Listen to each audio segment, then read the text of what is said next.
बेटी और बुआ। 5 मिनट पहले शांत दिख रहे मम्मी पापा फोन पर बात कर खुशी से चहकने लगे। डाइनिंग रूम में नाश्ता कर रहे अपने बहू और बेटे के पास आकर बोले, कल सुमन आ रही है, अभी अभी फोन पर बात हुई है, दामाद जी भी साथ आएंगे। राहुल, तुम कल दोपहर 4 बजे स्टेशन चले जाना दोनों को लेने। इस सुमन को कोई और काम नहीं है क्या? जब देखो तब आ जाती है यहाँ पर। मैं नहीं जा पाऊंगा, मुझे और भी जरूरी काम है। क्या वो टैक्सी करके नहीं आ सकती यहाँ तक? राहुल गुस्साई आवाज में बोल पड़ा। अपने बेटे के मुंह से अपनी बेटी के लिए ऐसे शब्द सुन माँ एकदम दंग रह गई। अरे तबीयत तो ठीक है न तेरी? कैसी पागलों की तरह बात कर रहा है। घर में 2 गाड़ियां होते हुए बहन को टैक्सी में आने के लिए कहता है। माँ बोली, रहने दो, मैं खुद जाकर ले आऊंगा अपनी बेटी को। करने दो उसे अपना काम।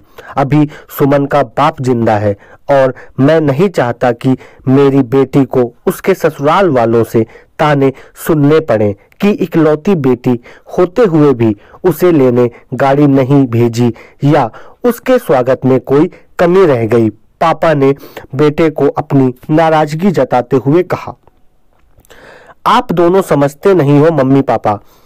वो जब भी इस घर आती है तो सारी दिनचर्या बिगड़ जाती है। वो तो आराम से बैठी रहती है किसी महारानी की तरह। हम सब को उसकी आव भगत में लगना पड़ता है। मेरी पत्नी का तो पूरा दिन ही दीदी और जीजा जी के आगे पीछे उनके ऑर्डर पूरे करते हुए निकल जाता है। गुस्से में राहुल बोला, आज क्या हो गया है तुझे? कैसी बहकी बहकी बातें कर रहा है? बहन है तेरी, कोई पराई तो नहीं है। अब क्या है उसका इस घर में? शादी में दे दिया था ना हमने जितना देना था, फिर क्यों चली आती है बार बार यहाँ पर और हर बार बैग भर भर कर लेकर जाती है। वो अलग, आपको समझना चाहिए, वो सिर्फ हमें लूटने आती है और कुछ नहीं। राहुल ने तंज कसते हुए कहा, तुझे क्या अगर वो यहाँ से थोड़ा कुछ ले जाती है तो? ये सब मेरी मेहनत की कमाई है और मैं जो चाहूं करूं, चाहूं तो पूरा सुमन को दे दूं। पापा गुस्से से लगभग कांपते हुए बोले।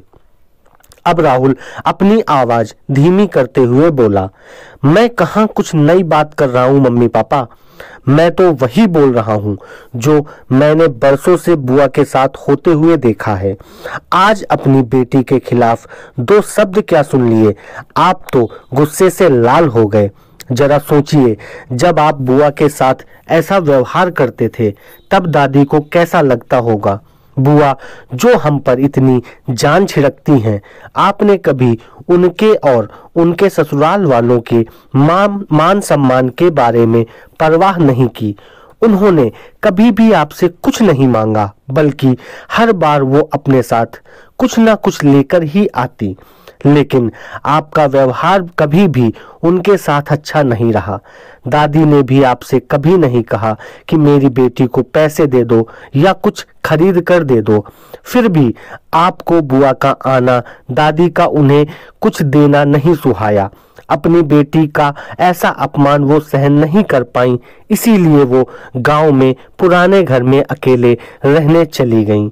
बुआ भी अपना अपमान सह लेती, पर आपने उनके पति का भी मान नहीं रखा, इसीलिए उन्होंने भी हमारे घर आना जाना छोड़ दिया। जिस तरह सुमन इस घर की बेटी है, बुआ भी तो इस घर की बेटी हैं। आपने 2 बेटियों में फर्क कर अच्छा नहीं किया। और रही मेरी बात, तो मैं अपनी बहन से बहुत प्यार करता हूँ। मैंने कभी अपनी पत्नी को उसके खिलाफ गलत बोलने का हक नहीं दिया और वो बोलेगी भी नहीं। मैं खुद जाकर उसे ले आऊंगा, क्योंकि मुझे मेरी बहन पर गर्व है। अपने अच्छे भाई होने पर भी हो सके तो मेरे इन कटु शब्दों के लिए मुझे माफ कर देना। इतना कहकर राहुल अपने ऑफिस के लिए निकल गया। माँ और पापा का सिर शर्म से झुक गया।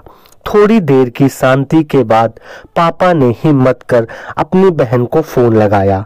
बहन के फोन उठाते ही वो फूट फूट कर रो पड़े और बोले, दीदी हमें माफ कर दीजिए, हमने इतने साल आपके साथ जो भी दुर्व्यवहार किया उसके लिए हम सच में शर्मिंदा हैं।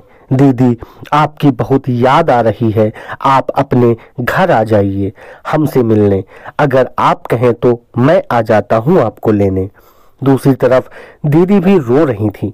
वो भाई के इन थोड़े से ही शब्दों से पिघल गई थी। वो बोली, मैं तुमसे नाराज नहीं हूँ भैया, मैं जीजा जी को सारी बात बताकर जरूर आऊंगी।